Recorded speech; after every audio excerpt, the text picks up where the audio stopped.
5 ans. Il nous reste 5 ans. Alors certains me diront, c'est pas exactement 5 ans, c'est 4 ans et demi, mais avec les pauses, avec tout ce qui peut nous arriver dans la tête, on a vu la pandémie, ce que ça a fait, ce Covid, les retards qu'il y a eu, les impacts qu'il y a eu sur ce monde, on peut tabler sur aux alentours de 5 ans, et je dirais même 5 ans et demi. On aura quoi? On aura la fin de One Piece. C'est ce qui a été annoncé hier par Eiichiro Oda lors de son interview. La fin de One Piece arrive dans 5 ans. J'y ai pensé toute la soirée et même toute la nuit. Et cette annonce, autre que d'être quand même un choc, parce que cette fin de One Piece arrive, on le sent, ça pose vraiment 3 questions. Première question, est-ce une vérité ou est-ce encore une énième annonce qui est faite d'un point de vue marketing par les éditeurs pour entretenir cette hype de la fin de One Piece? Deuxième question, si One Piece se termine vraiment dans 5 ans, Eiichiro Oda a-t-il le temps de finir correctement son œuvre? Est-ce que One Piece a le même destin que la majorité des mangas, c'est-à-dire avoir une fin pour le meilleur des cas bâclée? Troisième et dernière question, quand One Piece va se terminer, que va-t-on devenir? Je ne parle pas de nous en tant que youtubeurs, je parle carrément de toutes ces personnes qui suivent One Piece et qui à un moment auront un manque. Que va-t-il se passer après cette fin de One Piece? Pour moi, c'est vraiment ça qui est important. Autre que l'annonce en tant que telle, c'est toutes les conséquences de celle-ci. Et on va essayer, je dis bien essayer, de trouver des réponses ensemble. Parce que vous aussi, vous allez pouvoir trouver des réponses et vous allez pouvoir me les laisser dans les commentaires. La première chose, est-ce que One Piece se terminera dans 5 ans? Est-ce que c'est une vraie annonce ou est-ce encore quelque chose de marketing? C'est hyper dur à répondre parce que on nous a toujours teasé ces 60%, 70%, 75%. Est-ce que c'est 75% de l'œuvre? Est-ce que c'est 70% d'une narration? C'est vraiment les questions, il y a toujours eu un flou autour de ça. La chose qu'on était sûr, c'est qu'au niveau de Marineford, après justement Marineford, au moment de cette ellipse, il y a eu cette annonce de dire on est à peu près, et encore une fois c'était un à peu près, à la moitié de l'œuvre. C'est-à-dire qu'on était aux alentours des 600 chapitres, et donc ça veut dire que la fin de One Piece est programmée pour se terminer aux alentours des 1200 chapitres. Quand on reprend un petit peu ce qui s'est passé pendant cette période des 5 ans, et ça fait plus de 5 ans qu'on est ensemble à parler de One Piece, à faire des réactions live, à faire des critiques, à faire des théories, à parler de figurines One Piece, quand je reprends un petit peu toute cette histoire, quand j'ai commencé, c'était la fin de Dressrosa, et c'est loin. Se dire que One Piece peut se terminer dans 5 ans, eh bien, c'est quelque chose qui est possible. On le sent au niveau des annonces, on sent qu'ils ne peuvent plus trop retarder, on sent qu'on y arrive. Par rapport à toutes les pseudo-annonces qui ont été faites, il y a quand même une corrélation entre elles qui nous montre que oui, on arrive sur cette fin, et cette fin dans 5 ans est plausible. Deuxième question, outre le fait qu'elle est possible, comment elle va se faire? Est-ce que en 5 ans, à peu près 200 chapitres, a-t-il les moyens de vraiment clôturer son œuvre? C'est là vraiment où j'ai vraiment une crainte. Je l'ai encore dit dans ma critique analyse du dernier chapitre, on sent depuis un moment une certaine vitesse qui est mise dans One Piece. Eiichiro Oda ne prend plus autant le temps de raconter les histoires. Si on reprend Dressrosa, tout cet étirement, toute cette présentation de tous ces personnages qui parfois n'avaient aucune importance, quand on reprend le Colisée, même si le Colisée était là pour justement introduire les futurs membres de la flotte des Mugiwara, c'est vraiment à ça qu'a servi le Colisée aurait pu quand même être réduit de plusieurs chapitres. Ça a été le cas aussi de l'arc de Whole Cake. Whole Cake, Ishiroda l'a bien dit qu'il a pris un tiers du temps en plus, tout ça pour présenter des personnes de la famille qui n'étaient pas nécessaires, mais c'était Ishiroda. Ishiroda aime bien délayer, aime bien expliquer, aime bien montrer les choses. Moi je dis souvent que Ishiroda a un petit peu ce syndrome Nolan. Là, au niveau de Wano Kuni, on le sent que ça va beaucoup plus vite. Les chapitres sont beaucoup plus condensés. On en est même surpris. Il y a beaucoup trop d'informations qui sont ensemble. Le dernier chapitre, par exemple, il aurait pu être fait en 2 chapitres facilement si Ishiroda avait le temps. On sent malheureusement qu'il y a une accélération dans le rythme, dans la narration d'Ishiroda. Surtout, il y a encore plein de choses à raconter. C'est pour ça qu'on disait que il y a quelques années que c'était absolument impossible que One Piece se termine aussitôt. On a encore Elbaf. Est-ce qu'il y a la place vraiment de mettre cet arc, de nous le montrer? Est-ce que Elbaf nous a seulement été montré à travers un flashback de Big Mom et qu'on ne le verra plus? On a encore tout un travail à faire sur Barbe Noire. On a l'explication des fruits des démons, on a l'explication du siècle oublié, on a les armes antiques, on a les révolutionnaires, on a Im-sama, on a plein de choses que doit nous raconter Ishiroda. Malheureusement, on sent cette fin arriver.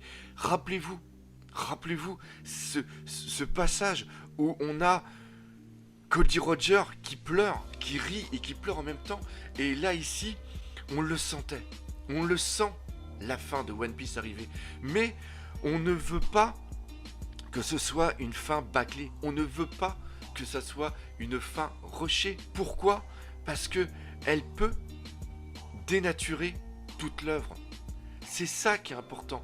Parce que malheureusement, One Piece, tout comme un bon film, tout comme une bonne série, peut se terminer d'une façon complètement catastrophique qui, elle, va complètement détruire toute l'œuvre en entier. C'est-à-dire que tout le travail qu'a fait pendant 20-25 ans Ishiroda peut être mis à terre si la fin, nous qui sommes des fans inconditionnels, qui sont des fois un peu trop exigeants peut-être, si elle nous plaît pas ou si on sent qu'elle est pas bien, comme une fin par exemple au niveau d'Evangelion, si la fin ne rentre pas dans les standards, dans ce qu'on veut,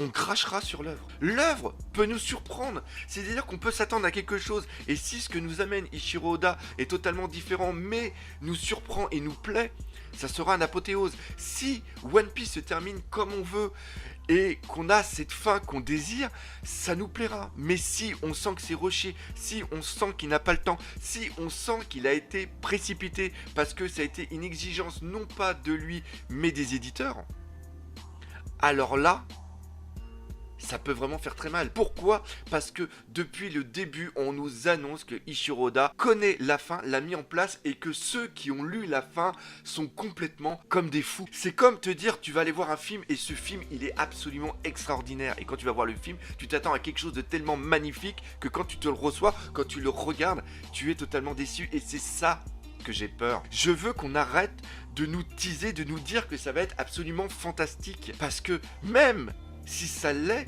on s'attend tellement à quelque chose d'extraordinaire qu'on va être déçu, et on peut détruire une œuvre là-dessus. Reprenez toutes les œuvres que vous avez adorées, qui vous ont fait grandir. On va prendre Naruto, on va prendre Bleach. Si ça n'est pas resté dans notre cœur, c'est parce que ça a été bâclé. Imaginez Berserk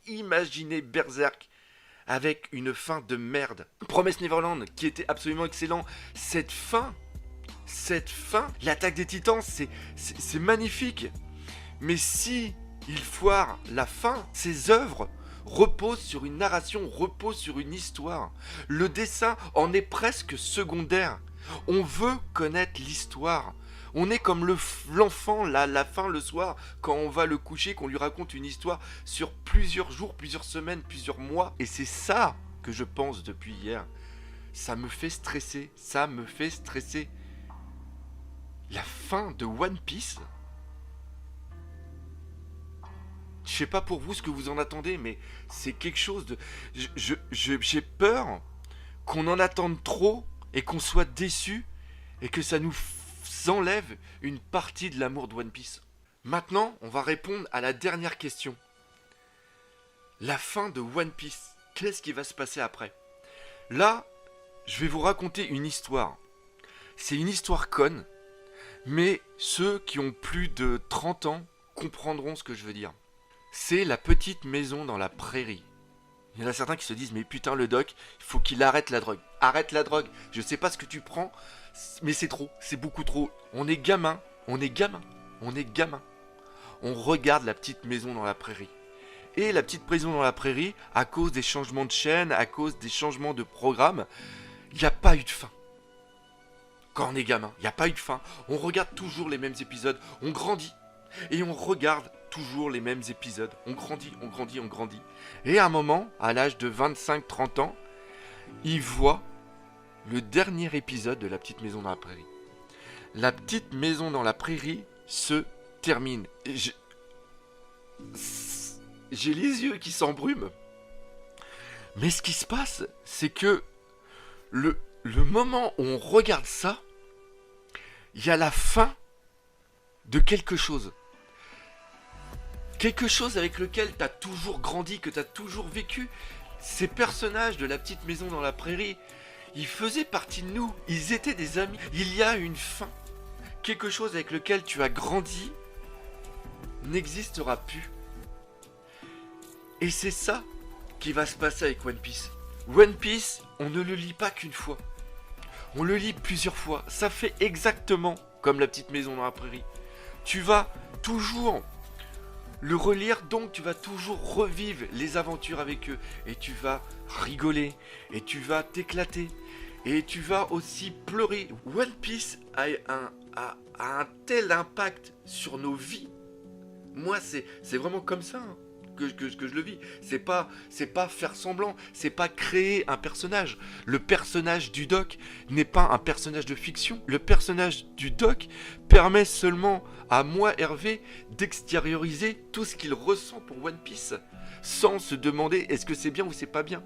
Quand il y a eu le passage du combat de Sanji contre Luffy, c'est vraiment la chose qui m'avait à l'époque le plus marqué. Tu as mal pour eux. Parce que tu ressens leur douleur. Ce qu'il a créé, Ichiro Oda, ce qu'il a mis dans cette narration, se prendre le temps de construire les personnages, nous fait les aimer, nous fait ressentir ce qu'ils ressentent. Se dire qu'à un moment, parce que si la fin bien sûr de One Piece est comme ça, si il y a une vraie fin de One Piece avec une fin d'aventure qui n'amène pas sur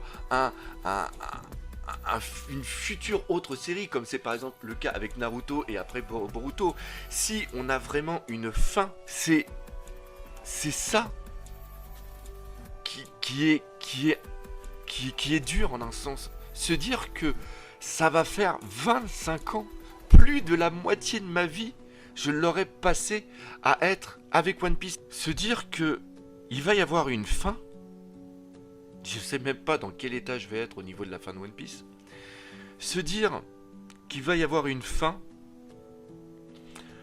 va vraiment créer un manque. One Piece, c'est une drogue. Je l'avoue carrément. C'est la définition de la drogue. Il y a un manque. Il y a une dépendance avec One Piece. Si, par bonheur, on peut avoir une fin de One Piece comme ils disent, et peut-être même au-delà, c'est-à-dire quelque chose qui va vraiment nous renverser, la fin de One Piece sera le début de One Piece. On aura terminé, on pourra reprendre l'œuvre en tant que telle et vraiment l'analyser. Toutes les théories, tous les trucs seront terminés, l'œuvre sera terminée. Donc il n'y aura plus toute cette effervescence, tout ce délirium. On peut parler de délirium au niveau des fois des théories.